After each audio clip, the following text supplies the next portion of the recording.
gentlemen, welcome back to another episode of the Players Podcast presented by Elpa. Today is a very special episode. We have a great episode for many reasons, for a lot of reasons. First of all, this is our first live recording episode today. Thank you to the wonderful host of the Airness apparel store here in Milan for giving us the opportunity to host our podcast here.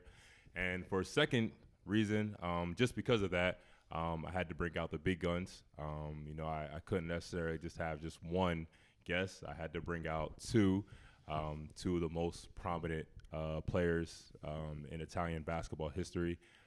They just so happen to be, my teammates. Great guests, great guys. Two guys I love and I enjoy playing with. That is Mr. Luigi Datome and Nicolò Melli. Hello, everybody, and thank you, Kyle. Great words, nice words. We don't deserve this, but we are really happy to be here. Actually, as I told you, I'm a little bit, disappointed because I was not one of the first guests ever, but it's okay. We are doing it in a nice way. But you're the first live guest ever. Yeah, so I got it now. Kyle, thank you for inviting us, and I know why you wait to invite Gigi. You were waiting for me. So Exactly. I mean, our careers have kind of come full circle to this point. For many people that don't know, back in a long time ago, 2008, me and Nick played each other in second division when he was the young age of 16 years old.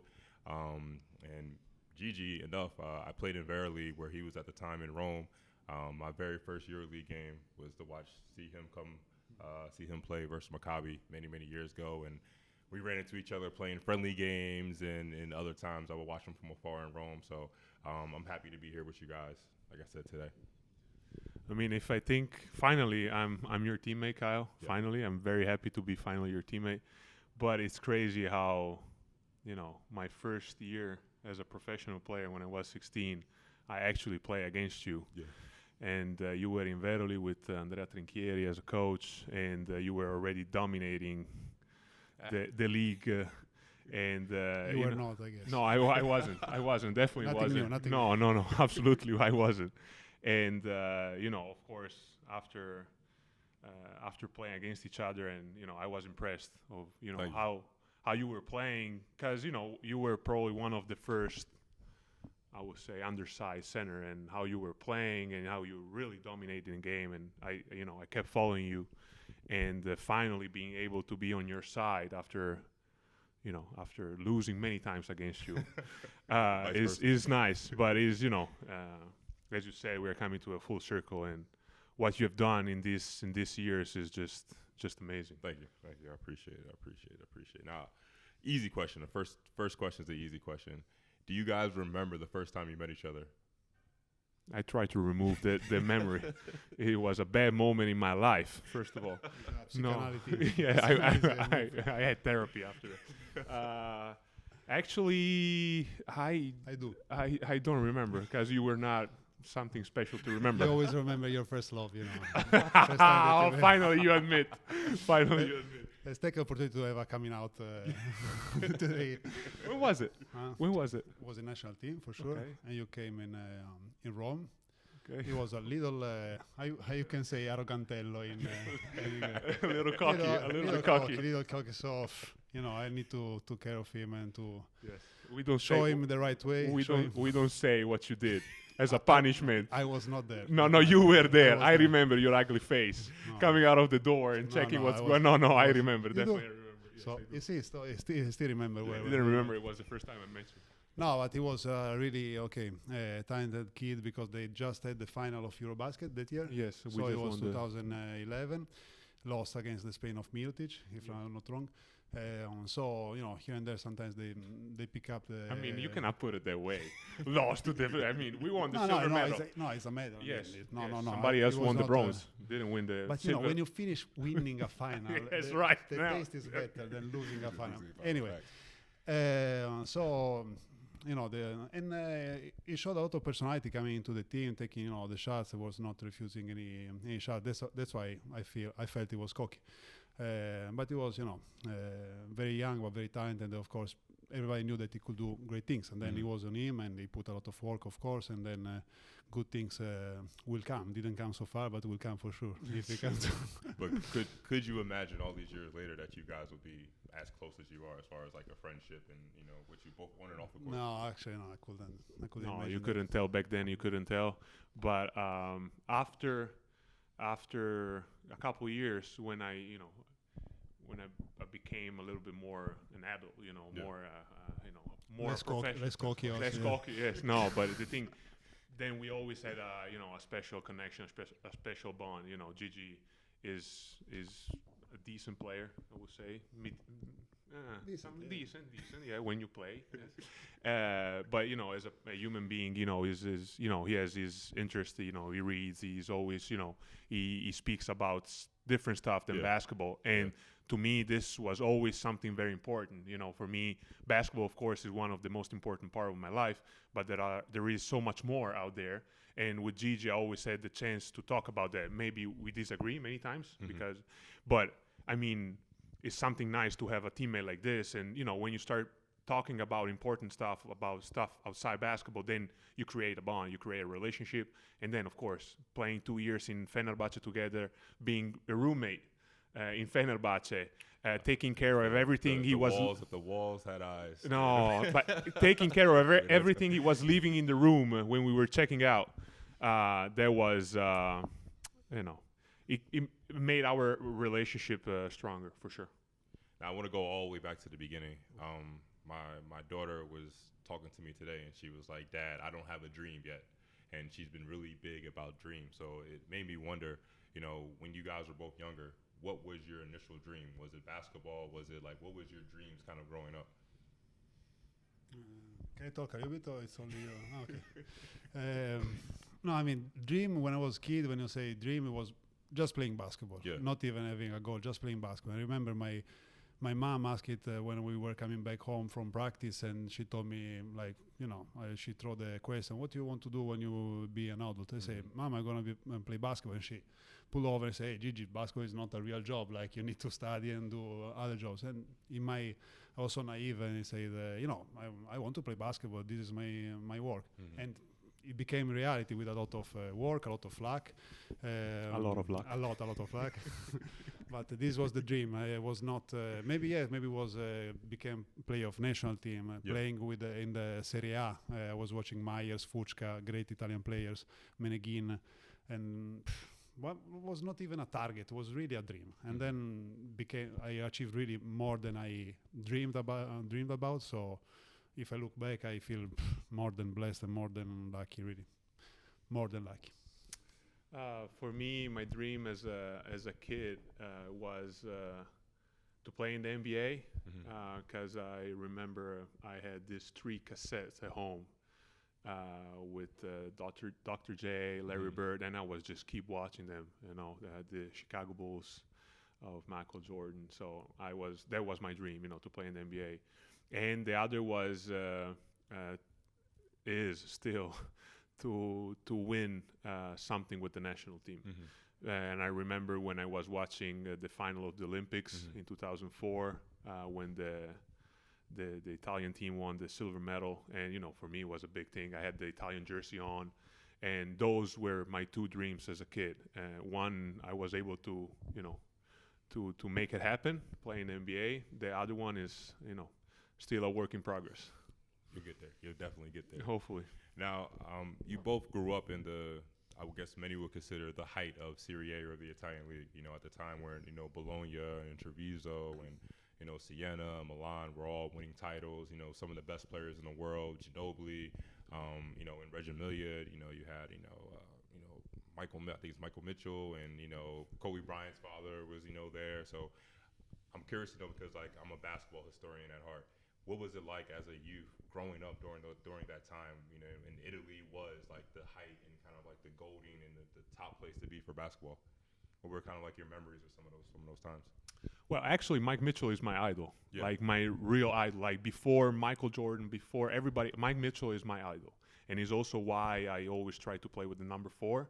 It's not possible here in Milan, but I had the 4 in Bamberg and Fenerbahce.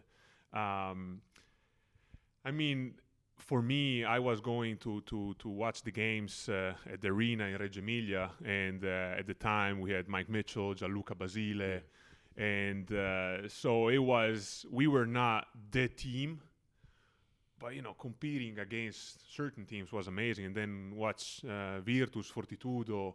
I mean, it was amazing. It was just amazing, and I was lucky to be born and to grow up in Reggio Emilia, where basketball is actually the main sport. Yeah.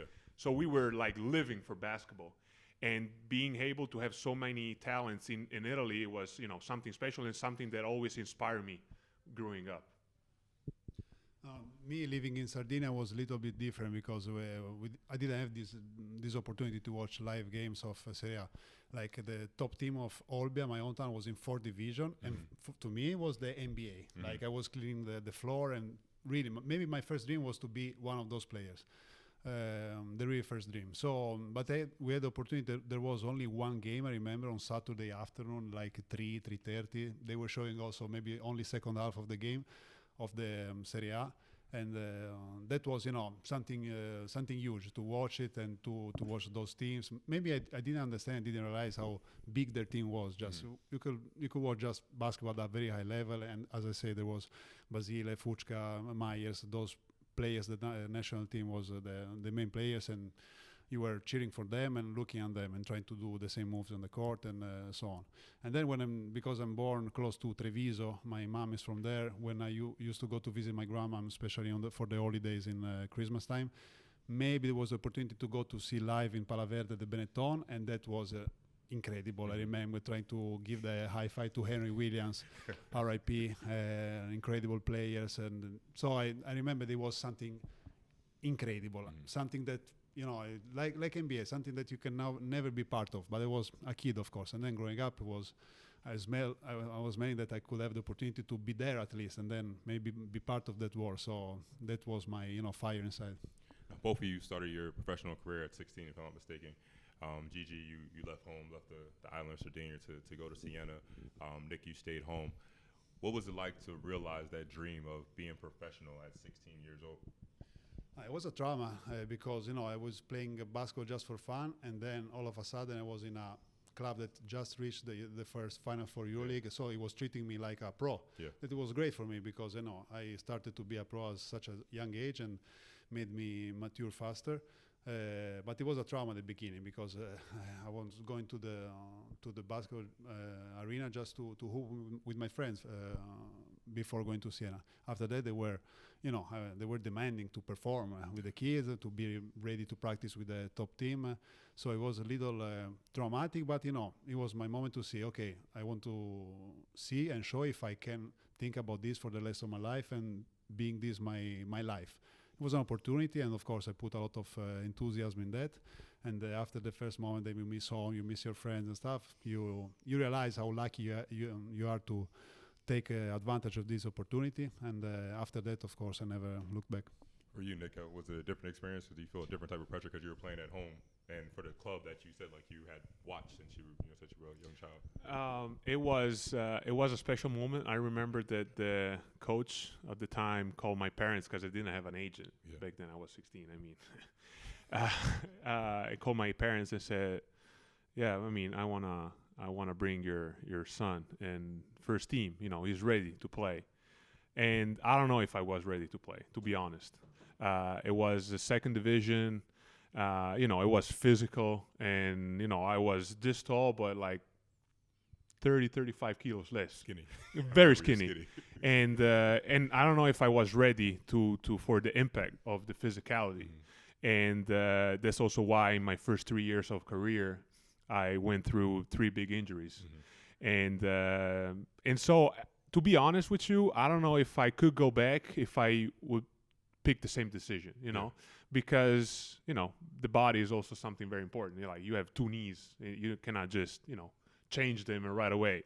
And I don't know if I was ready, but as a kid, when the coach said, "Okay, we want to bring you in the first team, you're ready to go," for me, it was like touching the sky with a finger. It was the best moment. And then And then it was, going straight after school to practice on Saturdays, because on Saturdays they were practicing a little bit earlier than usual. And I remember that we were always going by bus everywhere. And so Reggio Emilia is in the north of Italy, and we had to go by bus in Caserta, close to Naples, and it's like a 10 hours bus ride. And my parents were very strict about it. I had to go to school. I couldn't skip class. And so I remember that we got back from Caserta around 6:30 in the morning, because we had also to celebrate the win because we won in Caserta, so we had to go out for dinner. And I was like, come on, guys, I need to go to school. And I got back at home 6:37, and at 8 I was in class. So it was tough at the beginning because I had to attend school and everything, but playing for the team of your city, being a pro so young, it was at the same time also a dream becoming true. I'm gonna skip forward a little bit to the national team. We're gonna jump a couple of different subjects. Both you guys were named captains. At one point, Nick recently with the Olympic team, Gigi previously. We'll get to that. I'm not laughing at that. We'll get to that in a little bit, but I know that there's me playing here and living here in Italy. I know there's a pride, for playing for the national team. So when you both were named, to the national team, first of all, as a player, what was that feeling like, to wear that national team jersey? Like you said, Nick, before, it was a dream of yours. You had the replica jersey. So what was that feeling like for you the first time you wore that national team jersey? I mean, for me, it was a dream, but to be honest, my relationship, so we have to separate two things. One was the youth program. Yeah. That was always, for me, beside the years that I had injuries, was always great to go there, to see my friends. They were friends, like we were just hooping, they were throwing the ball up in the air, and we would go up and down, traveling around Europe and playing against other national teams. It was, for me, amazing. Then when I went to the adults team, to the first team, it was weird. It was weird. I was maybe also there I wasn't ready, for that.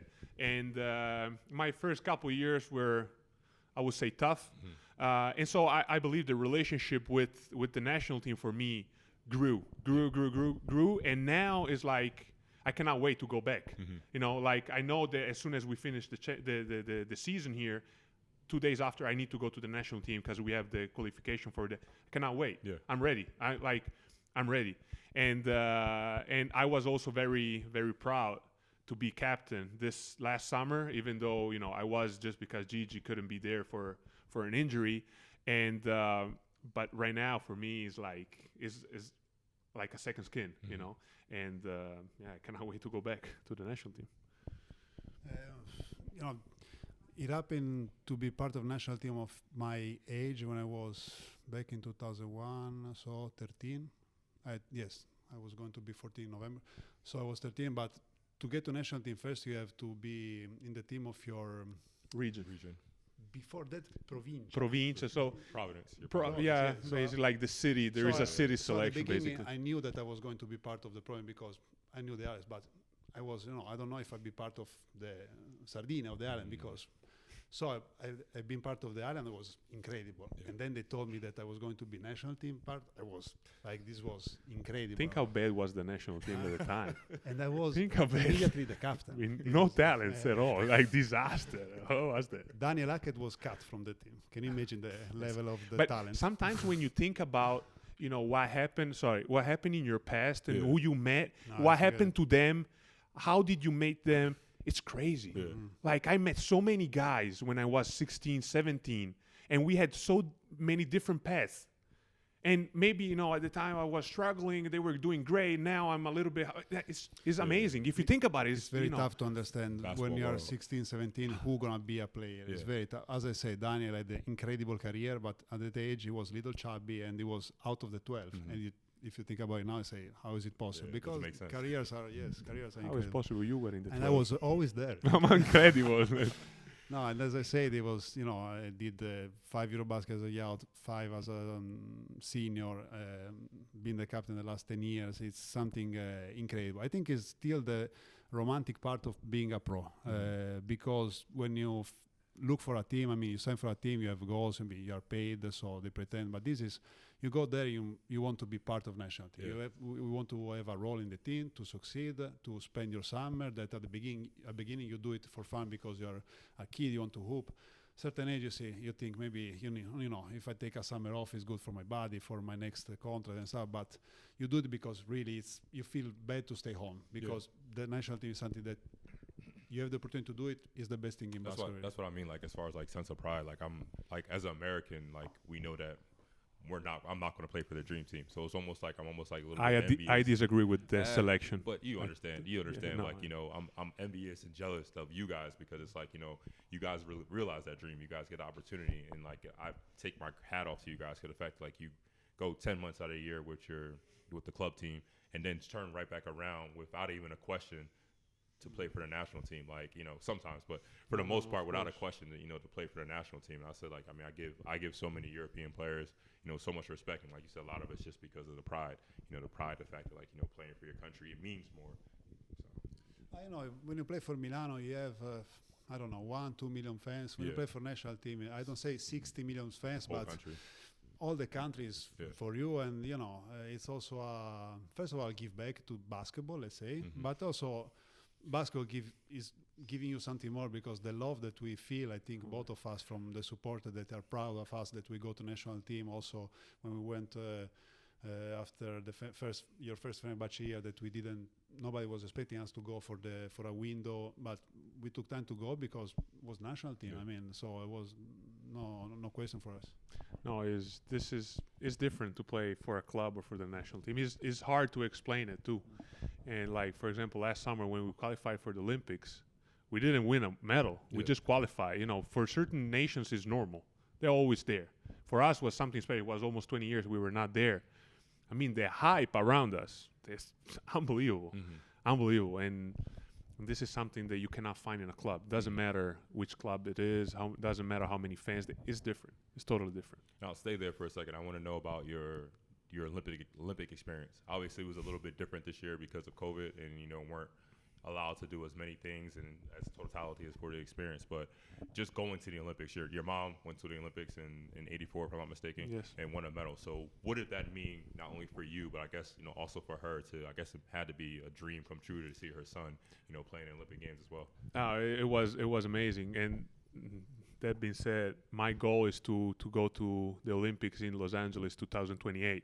That will be, you know. You heard it here first, ladies and gentlemen. Yeah, no, to close the circle also with my mom, that will be something, as Gigi said, very romantic, you know, like being there after so many years where my mom was, will be something amazing. Let's see if I'm able to do it. But the only thing I'm sorry about the Olympics this summer that I couldn't share with my family, with my closest friends, and that was the only thing, because we were alone. There were no fans. My family couldn't travel there. My wife couldn't travel there. My parents couldn't travel there. So that was the only sad part, I would say. But I mean, when you go there, when you're at the Olympic Village, I mean, it's amazing. And we were in Japan, so it was totally different. You know, the culture was totally different, and the food was different. How they built the apartment. I mean, we couldn't stand in the shower. The bed were made of paper. It was after 3 nights sleeping on that, my back hurt so bad. I thought I got sick. I didn't know what was wrong with me. It was terrible. But the Olympic was just, you know, amazing. And you know, when there is the first celebration, how you call it, when they opening ceremony. The opening ceremony is, you know, you go in, and the first like 10-15 minutes you don't realize where you are. Then of course, without the fans, you kind of get, you know, you're there, you're waiting for the other nation coming out. But I mean, it was amazing. And thinking about, you know, my mom was there. You know, not everybody can say that mom and son are on, you know, both Olympians. So your daughter has a lot of pressure. A lot of pressure, but I'm not not putting her this pressure on the shoulder. No, absolutely not. Gigi, how did you feel? I mean, I know I don't want to say jealous. I'm not going to say that, but I'm going to say I'm sure you were proud. But like, how was it to see like your teammates and your fellow peers, you know, to be a part of it? And then I'm sure Nick rubbed it in a little bit. I'm sure he. No, Nick doesn't know that in 2028 I'll be the coach, and I will cut him. Ruin. Final cut. Really final cut. No. It was a complicated summer for me because, as I said, I've always been part of national team, and I took the decision not to go because I felt that I couldn't help the way I wanted to help. Yeah. So I made a step back. Somebody understood it, somebody didn't understand it. But at the end of the day, it was, I think, the right decision for me, but for the team also that qualified. And so, I felt a little bit unlucky to have this minor injury in the summer, that maybe the best summer of the last 17 years. Who was the captain? See, incredible. This is the only thing I rub a little bit. Besides that, I know how much he cares, so I never did this. And so, this is the small picture if you think about yourself. Yeah. If you think about the big picture, Italian national team was back at the Olympics and the hype was great. And this was very important for all nation basketball-wise. And of course, I have friends there, like Nick, and I was happy for them to enjoy this experience. I was not enjoying it, but I was glad that, because when you go there, you deserve it to go, and they won the final. So it's not they didn't give them a white card, go to the Olympics. They deserve it. Yeah. So when you deserve it in basketball, in sport, it's it's how sport goes. So I was happy for them, of course. Absolutely. So we'll all be looking forward to LA 2028. And, when Gigi's the coach and Nick is the leading scorer of the tournament. How to make a dream become a nightmare. That's Now, speaking of dreams, let's jump forward to the NBA. Both you guys said, like, when we were younger, Nick, you said you had tapes of Dr. J, and Gigi said, like, that was, a goal and dream of yours. So when that dream materialized and it happened, you signed that contract and you knew it was real. How did you celebrate? Me. In my hometown, they still remember. No, really. It was that big? No, it was something official. The mayor of the city gave me something. All the city made a little party. Some 1,000 people were there, and it was really something to be proud of. All those people were happy for me, for a personal success, that they felt a little bit also their success because I was coming from the city. And then basically I invited all the people that I know in my favorite bar in Olbia, which is from one of my best friends. Mm-hmm. And basically I had a toast with all the people. So I was destroyed. I didn't finish the night with everybody. And at a certain point that somebody turned the light off. But it was incredible. A lot of love. I received a lot of love. It was a night of enjoyment and really happiness for me, for my family. My dad was maybe even more happy than me, my brother, my mom. So it was a great night. And after that, I had to go to national team, so I need to recover my my body and bring my body to national team. No, for me, it was actually a weird summer.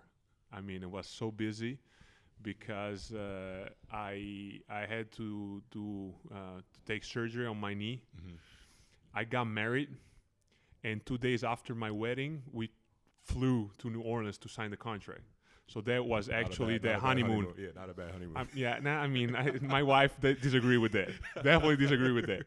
And so I didn't have the time and also the chance to celebrate it, because we got married. I could barely walk because, I was limping.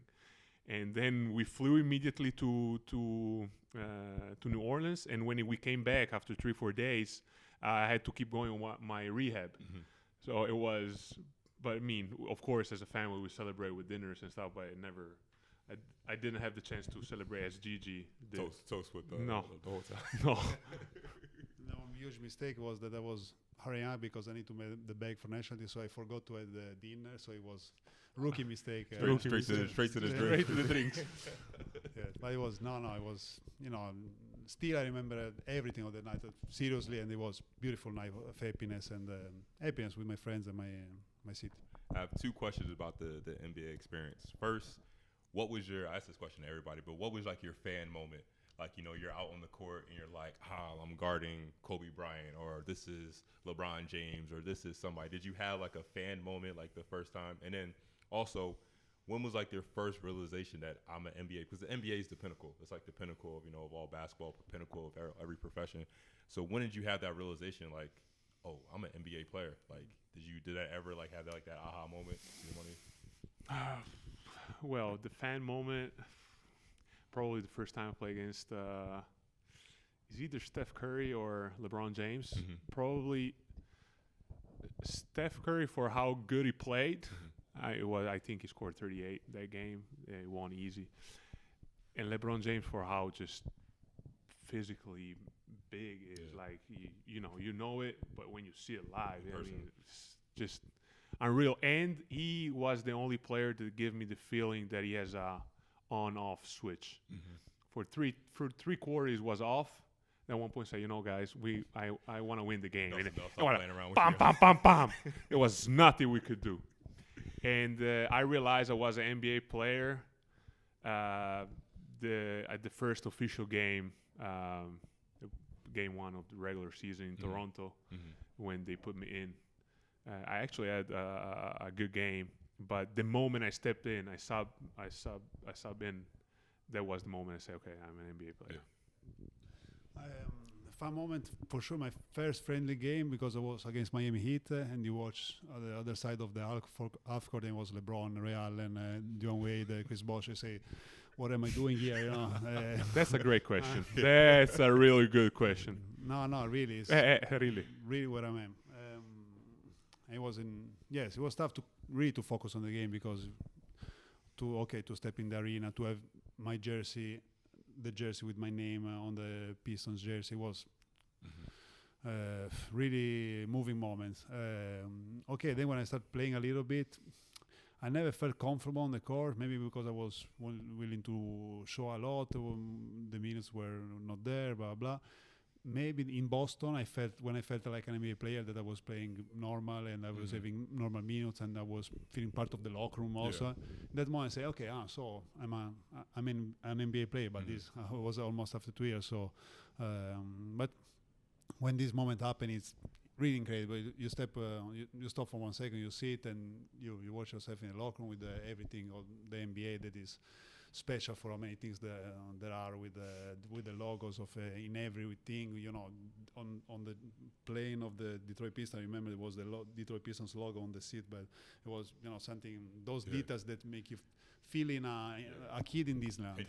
Yes, and so there's moments I say, wow. Now I'm curious also, because as an American, as a foreign player playing overseas, people are always talking about the culture of Europe, the culture of Italy. Now, reverse for you guys, Gigi, you left Rome to go to the NBA, so it's like your first time really leaving Italy. What type of like strange or adaptation did you have to American culture? And then was there something that you stuck out? It was like that, like you was like, oh man, like I love going to Wendy's, or I love going to a certain place, or something that stuck out to you that like you had no idea? Maybe first shock was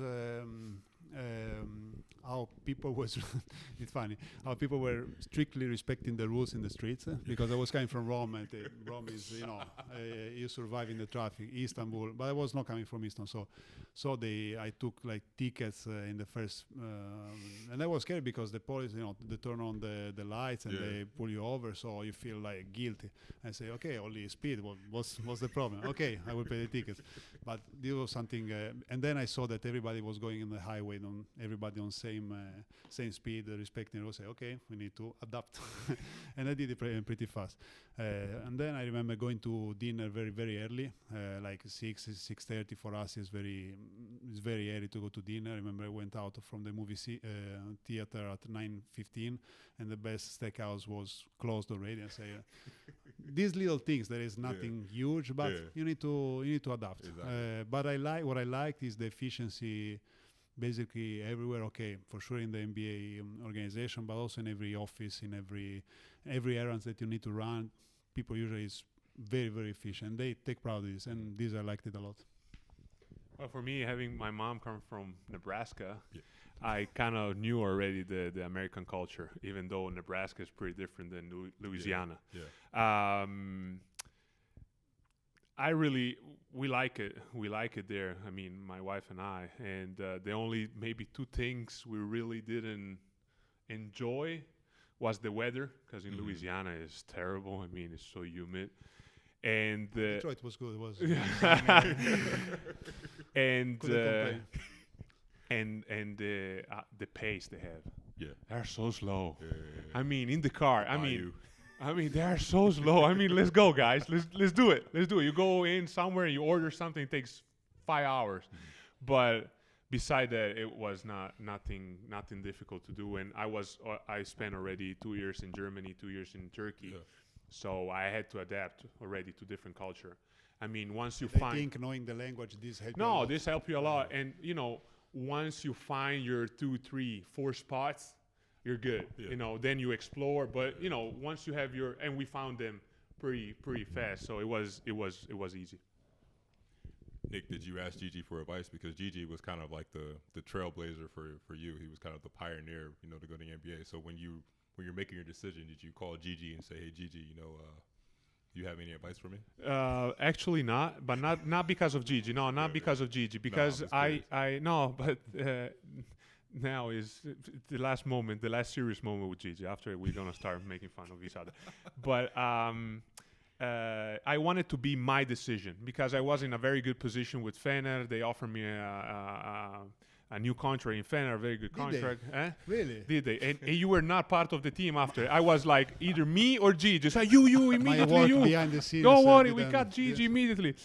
And so it wasn't that easy. Yeah. The choice, even though on one side there was NBA, and so I wanted to be my decision.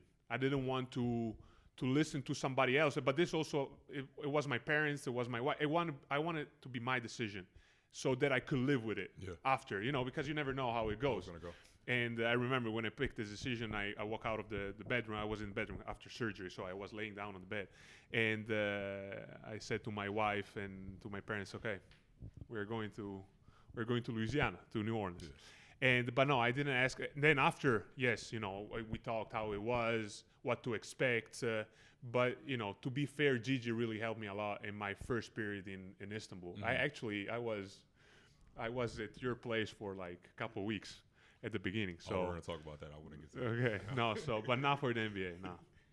A question I have is, what were you more nervous for or excited for? Your first NBA game, your first national team game, or if you remember back then, your first EuroLeague game? First NBA check? NBA game. I was honestly way most nervous for my first game as a pro in second division against Pistoia. I remember my first basket. It was a cut on the baseline, a layup. Very sad layup, normal, very normal. Like I was sprinting around, like this, enjoy.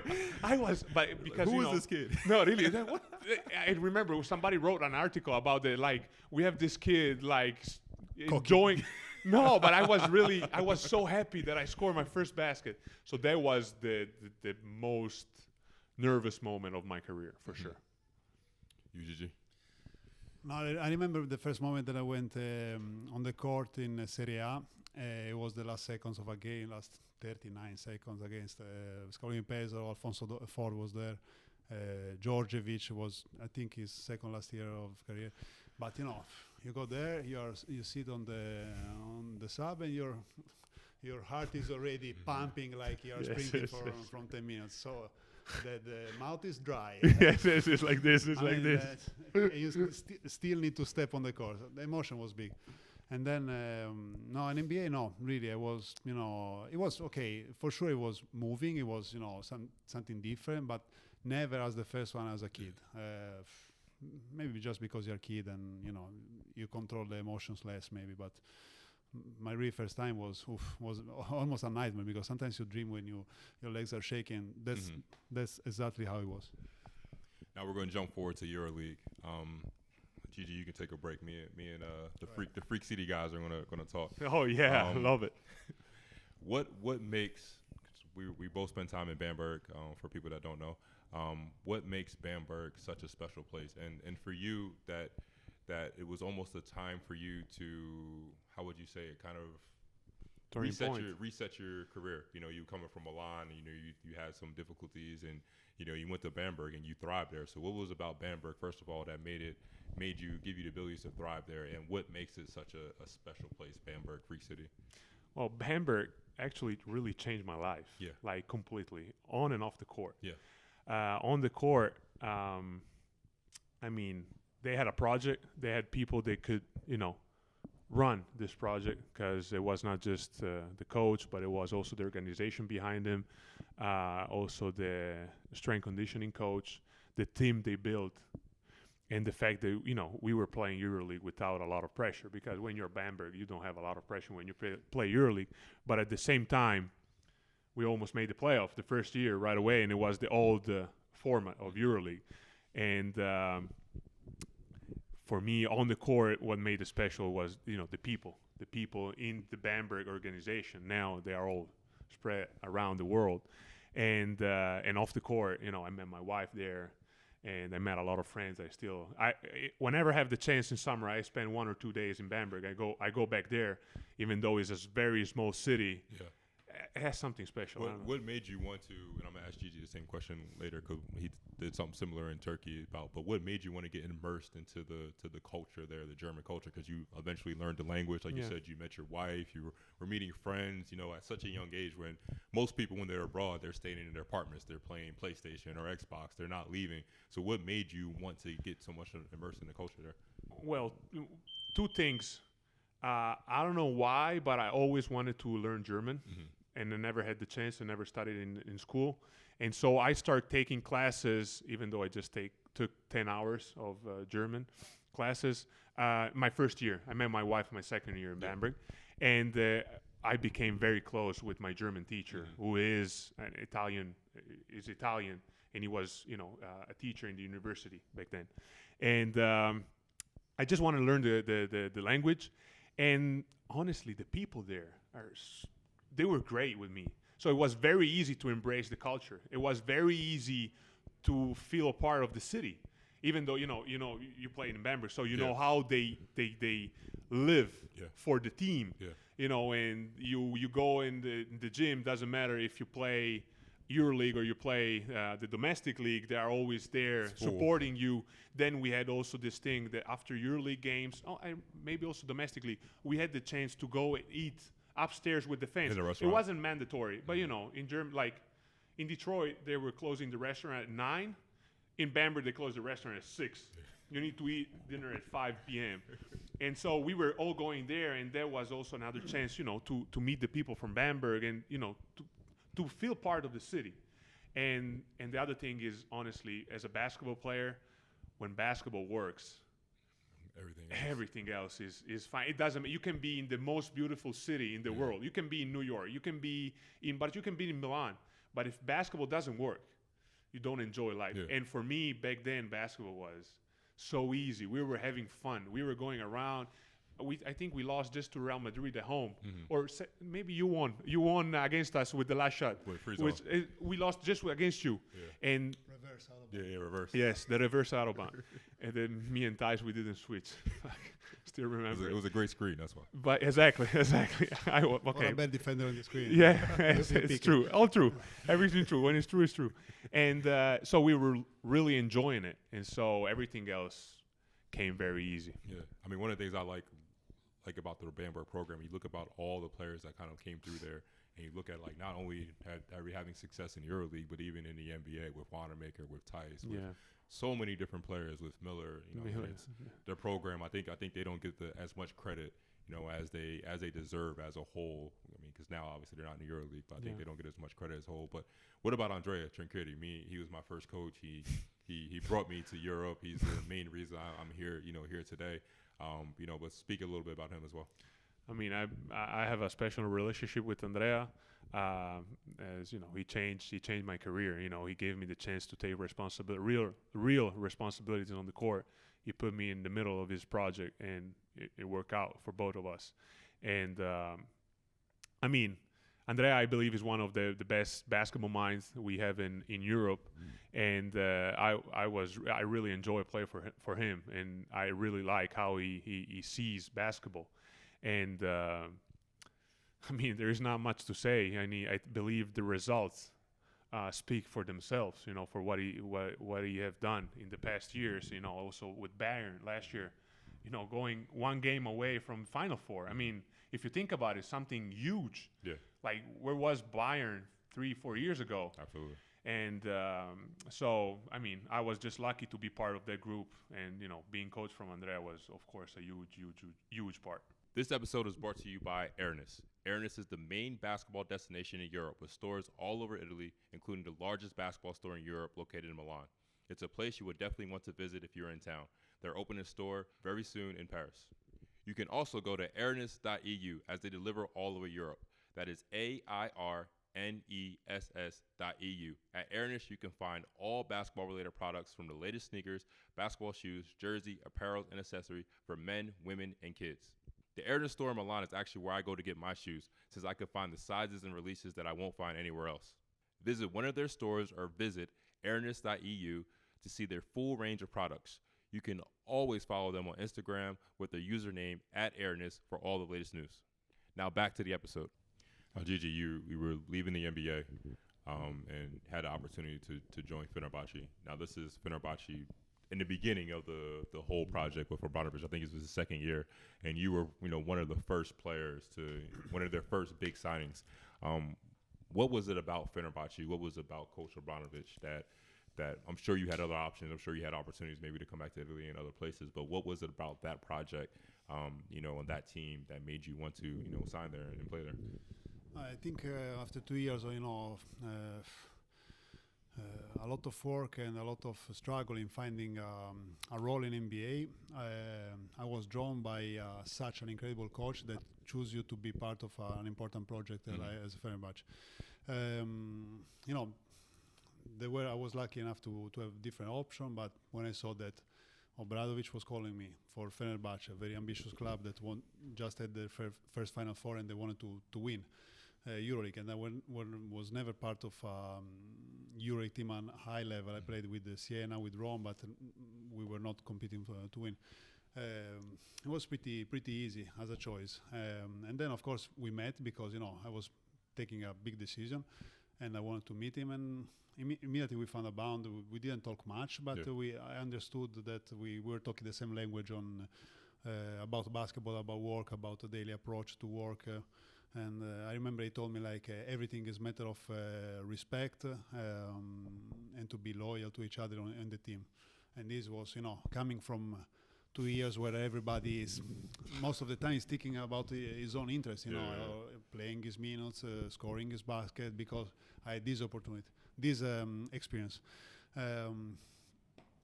And all this motivation pushed me hard in that direction, and you feel it from inside. I had the opportunity to come to CSKA also, and the doubt was big because CSKA is CSKA. But you didn't call me? I didn't know you at that moment. But I felt inside that I was ready this season. I'm glad I made the choice. Yeah, I mean, obviously it was the right choice. I mean, the success that you guys had, which we'll speak about a little bit later. But Nick eventually follows you to like always. That's his career, following me, chasing me. I sent you there to check the situation, and then I come. You lay the groundwork and you build everything. I'm the same. NBA the same. National team. Everything. And then Nick comes. But my question is, obviously the Fenerbahce fans are very passionate. They care about their team. They're one of the best atmospheres ever. So the first time you're in Oka Arena and you feel that, it's different playing against it. But when you're there and you feel it, what is that feeling like? What does that feel like? To have that wave of fans, that amount of support behind you. It's okay. I knew that it was something big, but I didn't know that it was such a big thing, especially because Istanbul is a 20 million city and the fans are everywhere. I was going everywhere and with Nick, and they knew us in every restaurant, in every square of the city. And we always skip the line. That's a great thing. Hey, Gigi, we skip the line. After a while, you probably started doing it on purpose. No, never take advantage of it. But I mean, when we were going to packed restaurant, it was nice to. I need to take advantage of it. In 5 years, nobody will remember me, so take advantage now. Yeah, take advantage. But to play with that fans, it give you, there is a moment of the game that maybe you're tired. They give you that extra boost of energy that you never feel tired, and you feel so excited to play for them. And we were talking before with Nick. I like when players like needed to embrace the atmosphere and the culture of the place where we play, because it pushes you to give you a little bit more, because you understand where we are. First of all, we have unique opportunities in our life to live in a different country, in different world, to new culture. And to new culture is not to go and stay in the hotel and stay in playing for a PlayStation at home. It's to know the people, to know the language, to know the places, and I liked a lot. I was very drawn from Istanbul, regardless the basketball. You were very immersed in the culture. You learned the language. You would do speaking engagement. I tried, and I loved it. I loved it, and actually also the fans loved it, because they, it's not common to do this, but I really liked it, because I think now I'm a different person, and I want to believe a little bit better person, because there is also Nick. Don't have to worst is difficult. Worst is difficult. On this. I recommend this. For example, Dino Mitoglu now is learning Italian, and I told him it's gonna be tough at the beginning, but do it. Keep it up, because it's gonna be great for you.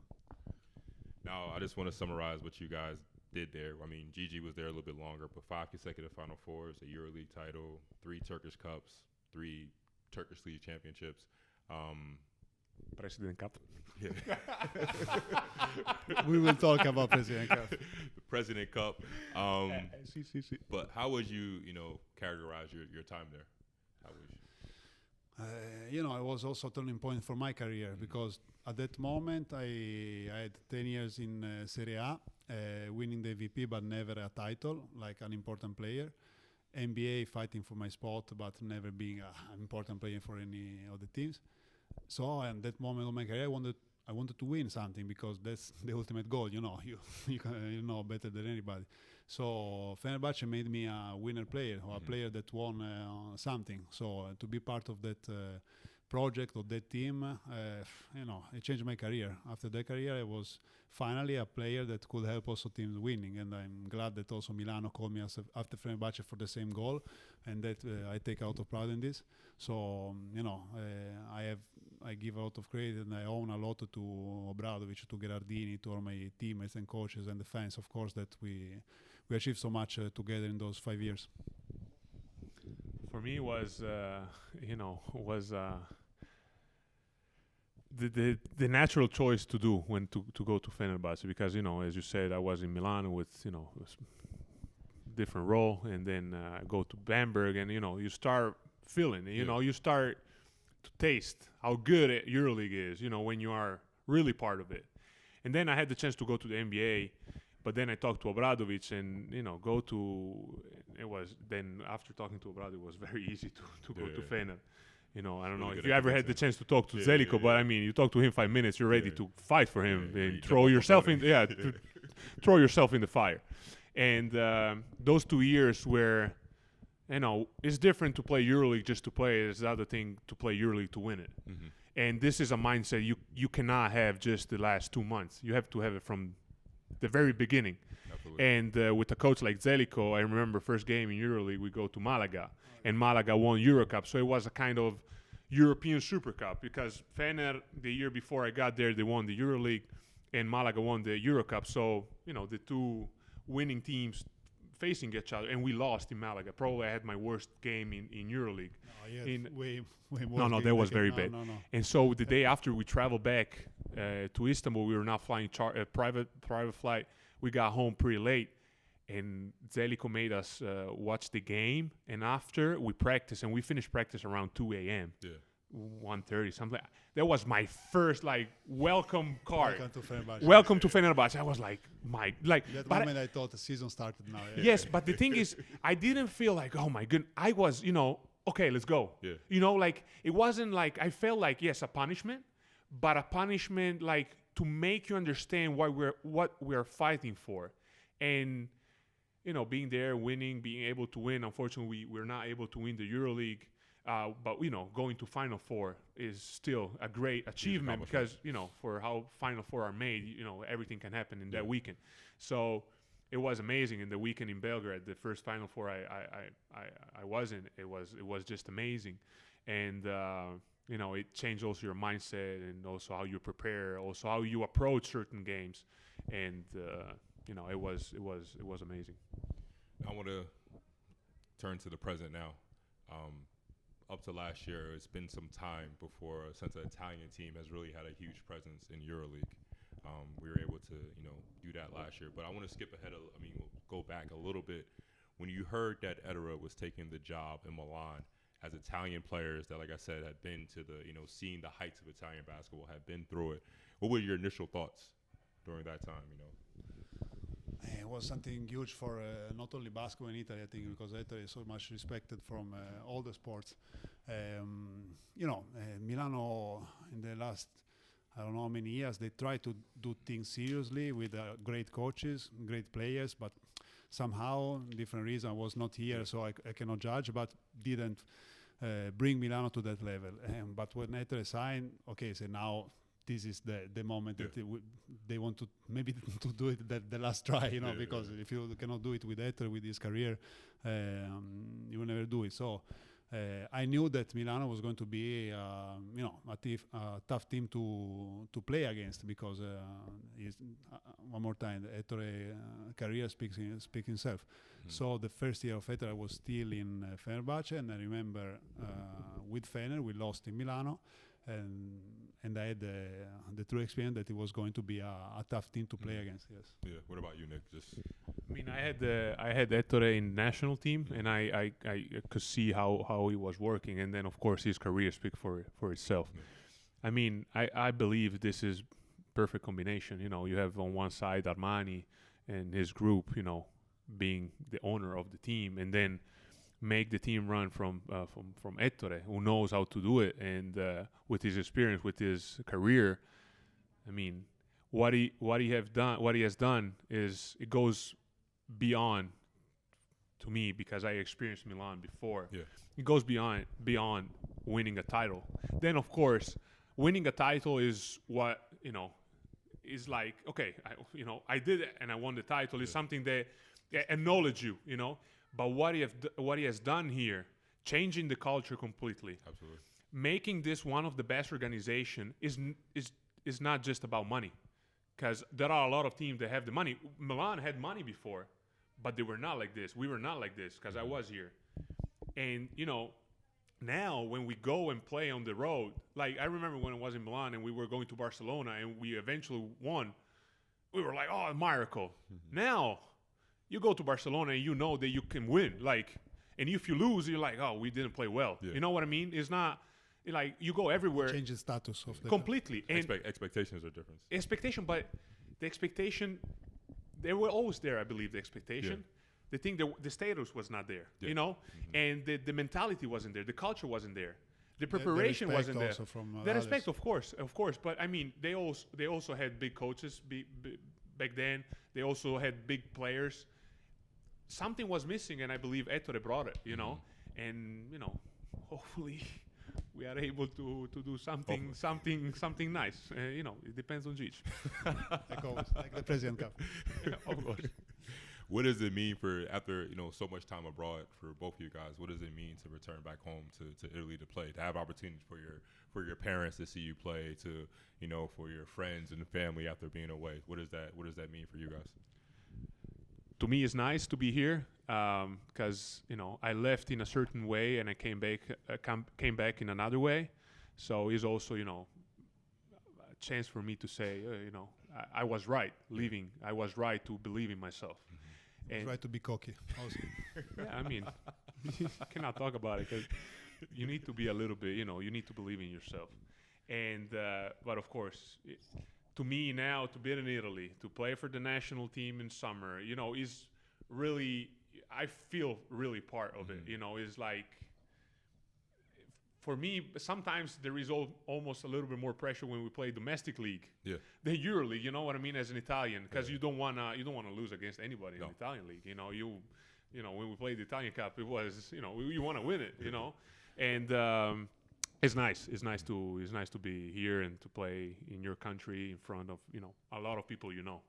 for you, Gigi? No, it's an added value for sure. But I made the choice not because I wanted to be back in Italy, because I thought Milano was an incredible opportunity for me to keep on being on a high level with competing for winning and so on. But to be in Italy, of course, in a normal world, people can come often to visit your family, but we experienced COVID last year. This year a little bit better. But it's Milano is such an incredible city, offer you so much, and it's after many years abroad, which I loved. It's good to be in Italy and to just speak your own language. Sometimes it's a good feeling. Also to represent an Italian teams, and there was something that I was missing in my career, to win with an Italian teams. So a lot of point that pushed me in this direction, and I'm glad this opportunity came. I'm going to knock on wood. We've won the cup. We experienced that, but we've yet to win. Kyle is a very dangerous pet. What you're doing right now is not hands really are Italian. not, I mean, watch out, Kyle. Watch out. I have to ask, but we won the cup. Okay. But we haven't won yet a championship, a EuroLeague, or a Italian cup. If I knew it, I wasn't coming on this podcast. I mean, no. No, I promise you, it's a good question. What would it mean? Because, like I said, you guys are Italian, and yes, I circle back.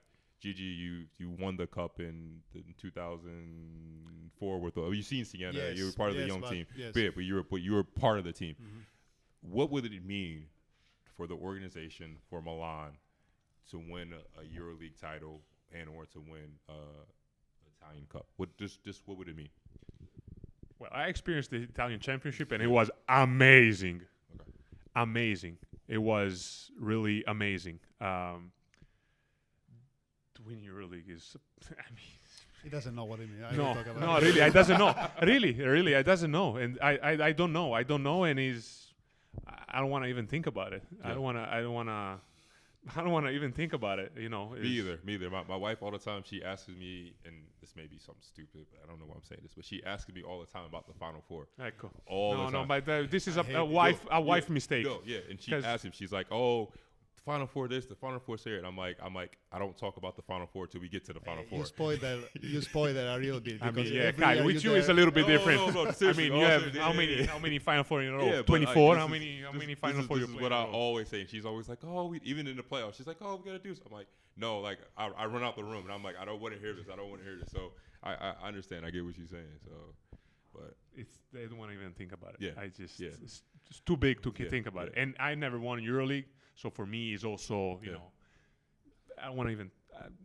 Can we change topic? Yeah. So we're going to get to some other interesting topics. We're going to talk more about off the court.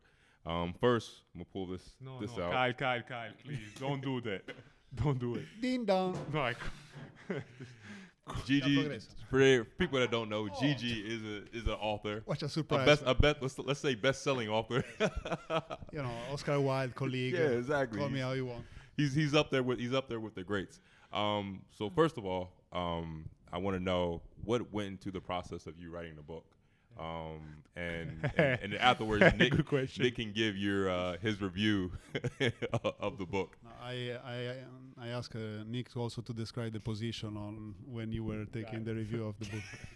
It was, I like to read a lot, and some people, believe it or not, ask me to write a book, and I was always saying, no, I will do it eventually at the end of the career, because you made a point and you talk about what happened. And but we found this way, and they told me, at the end of the career, nobody will remember you because you're only downhill. So do it in a moment that you're still a certain non-player.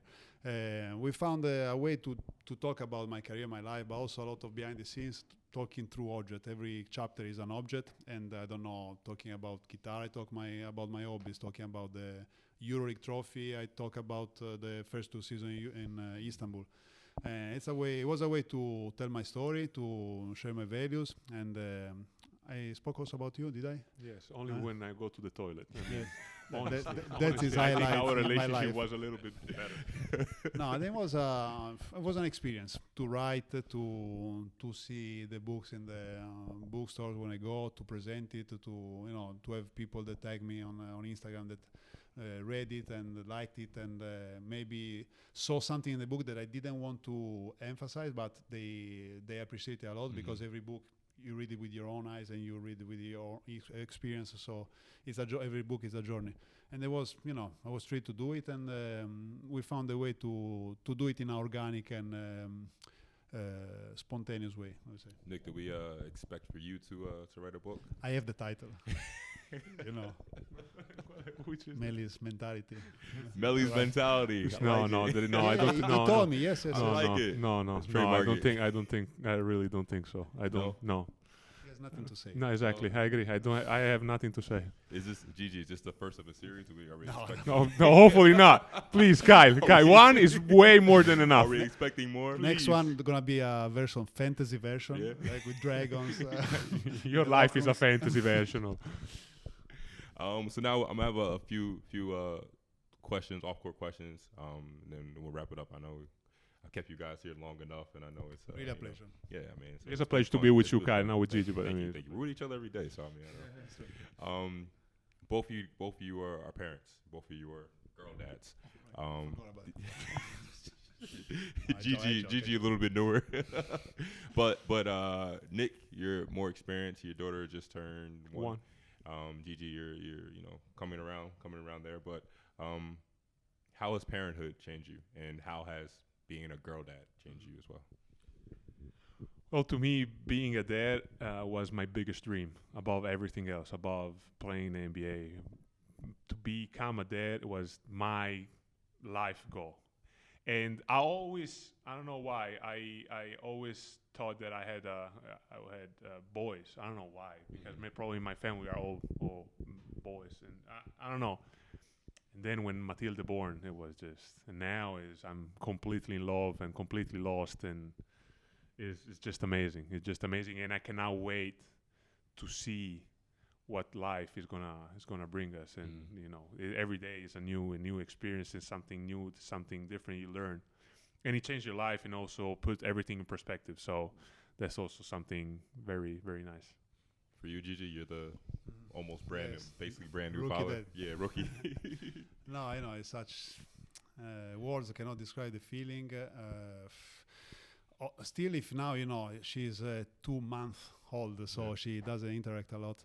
But just looking at her, that she's sleeping, she's fine, it make you feel in the right moment on her, in the right space. You want to be there, and that's it. And you want that she's good, and when she's good, you're good, and no matter what happens. And this also, I feel lucky because also this brought me even closer to Chiara, my wife, and we are living this experience in a incredible with incredible emotions every day, and we feel very we don't want to have details. No, I mean, we don't want to have details of your incredible emotion. I mean, very close. We don't want to have details. I'm romantic. You are pervert. Pervert. Close emotion. We don't want details. So it's new emotion that that everybody told me, you will see. But then now that I'm feeling it, still I cannot really put it in words, the emotions and the closeness. And he wrote a book. Think about it. He wrote a book and he cannot put in words. Think about it. No, because basketball you can put in words. Being father is. I'm joking. I agree with you. Now we're gonna go to our kind of like quicker questions. For either one of you, your favorite retired EuroLeague player of all time. I don't want to say present, but favorite. Bodiroga. Tough, really tough. Favorite retired EuroLeague player. Super tough. I have so many. I don't know. I would say because I'm friend with him. There are many, but Bodiroga. First one. Bodiroga.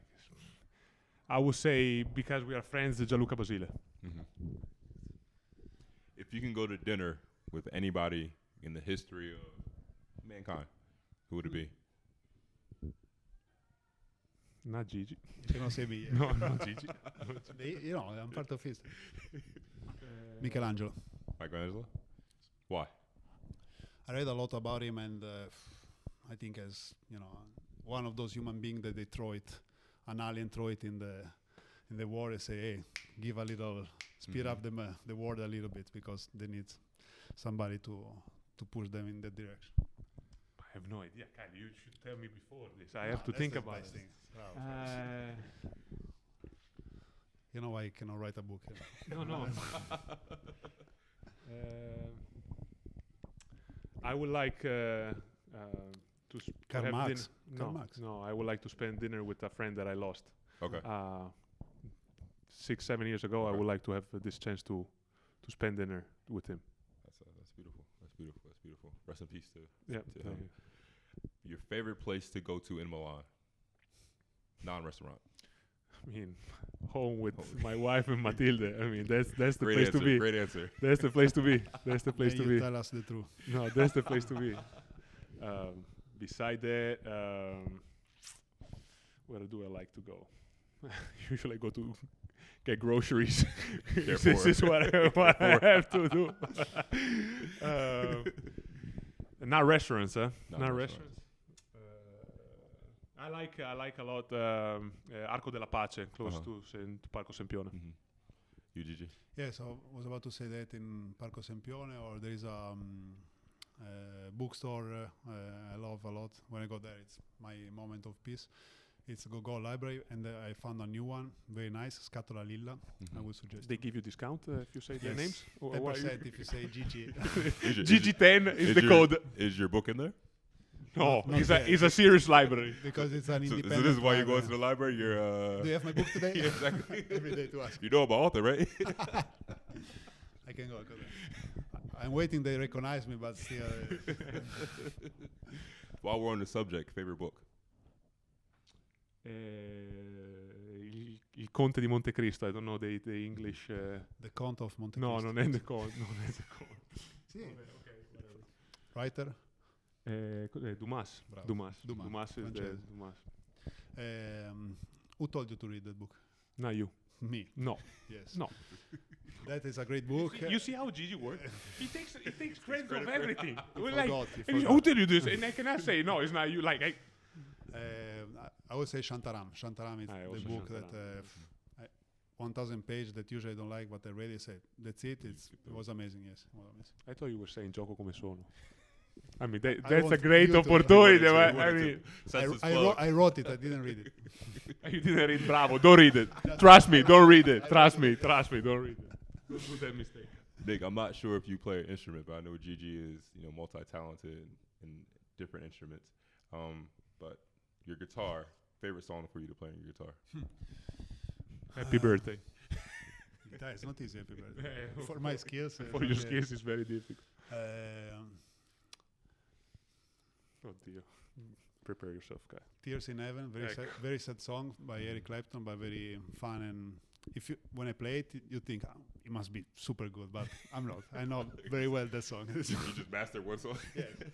I have like 10 pieces. I can go on the streets, on the corner, and asking for coins, and that'd be great. You, Nick, you play any instruments? No, I don't play anything. Beatbox, No, nothing? nothing. I'm good. No. The bell. Singing? No, I'm a disaster. I'm gonna do it now. Let's do it now. I have a question. I want to know if these hairstyles are gonna come back. Is the man bun gonna come back, or is it curly afro? Impossible.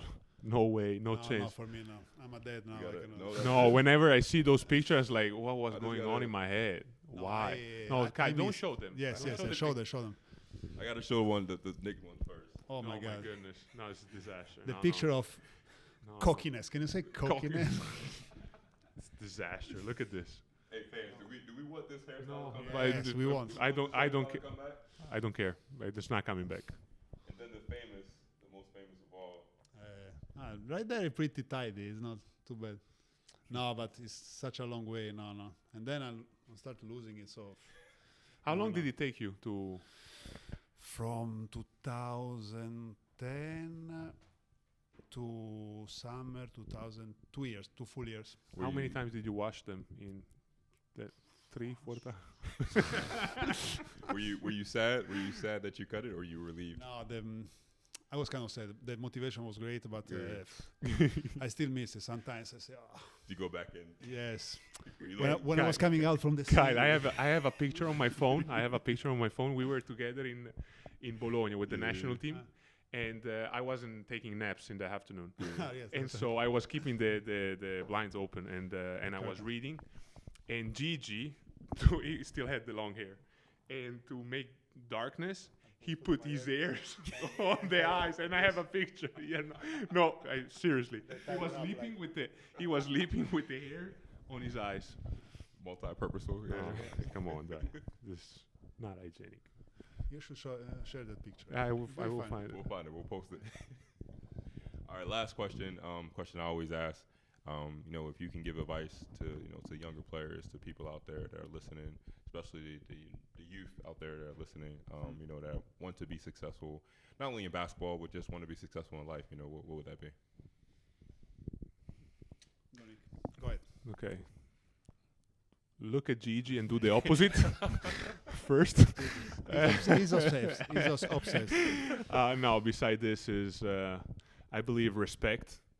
Be respectful of your teammates, the people you work with, your opponents, your boss.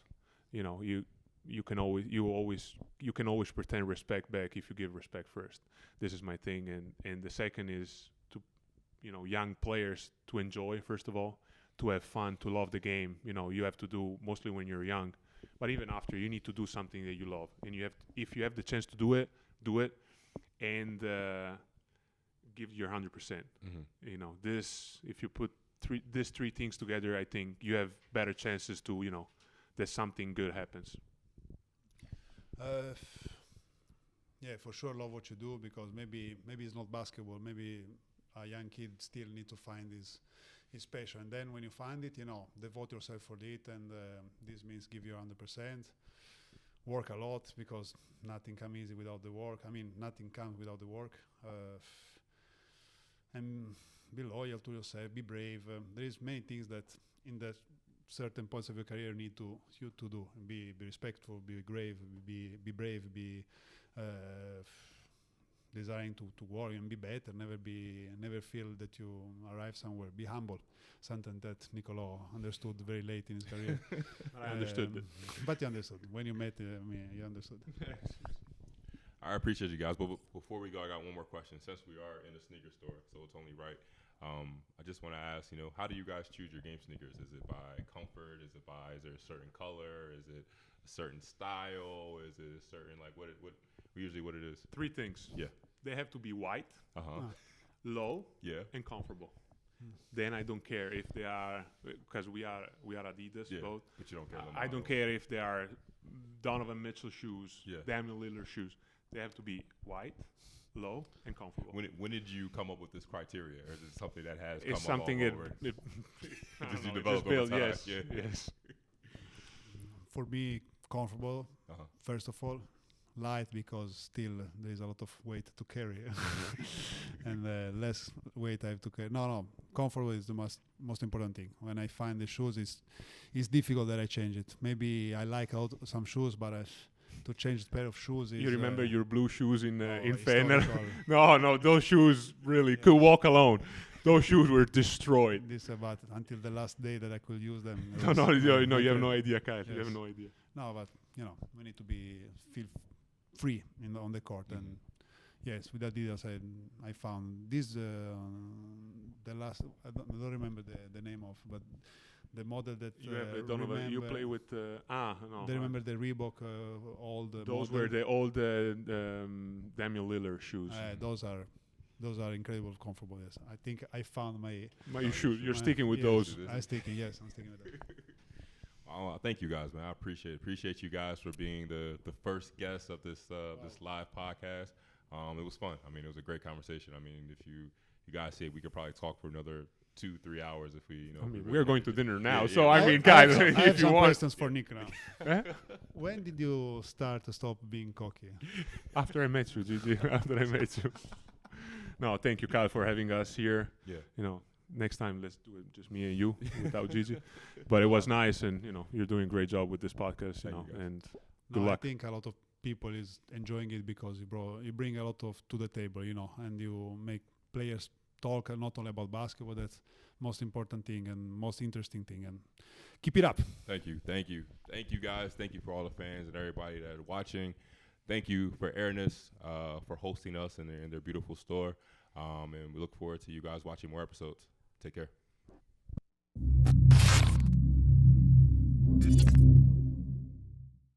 Subscribe to the Players Podcast to listen to more conversations with your favorite player about their careers and interests off the court.